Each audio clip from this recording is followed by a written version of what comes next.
Hello mga kalingap, welcome back sa ating channel. Ngayon, isang masayang kwento na naman ang ating pag-uusapan, ang kwento ni Queenie, ang anak ng German national na minsang iniwan, pero ngayon ay unti-unting kinikilala at binibigyang halaga.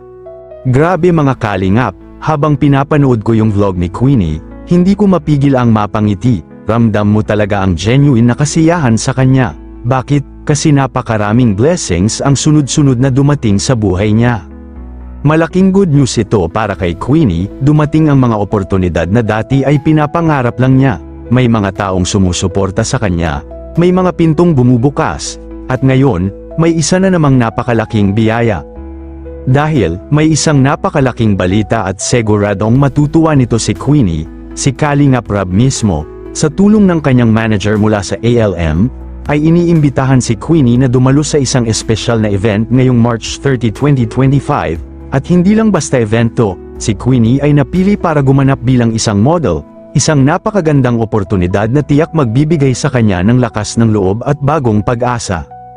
Isipin niyo yun mga kalingap, ang dating batang iniwan, ngayoy binibigyan ng pagkakataong lumiwanag sa entablado, isa na siyang huwaran at inspirasyon para sa maraming kabataan.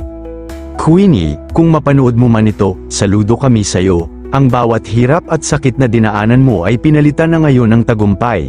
Isa kang patunay na kapag hindi tayo sumuko, darating din ang panahong tayo'y kikilalanin at mamahalin. At mga kalingap, may isa pang nakakakilabot na balita.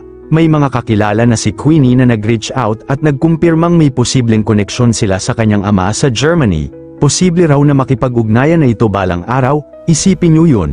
Matapos ang mahabang taon ng pangungulila, baka sa wakas ay magkakaroon na sila ng komunikasyon ng kanyang ama.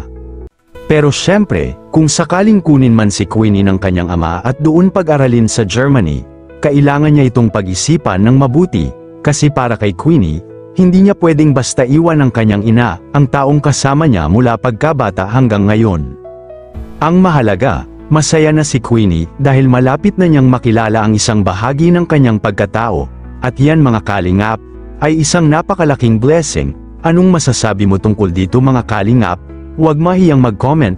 Maraming salamat, don't forget to like, share, and subscribe para sa mas marami pang reaction videos na nagbibigay inspirasyon at pag-asa.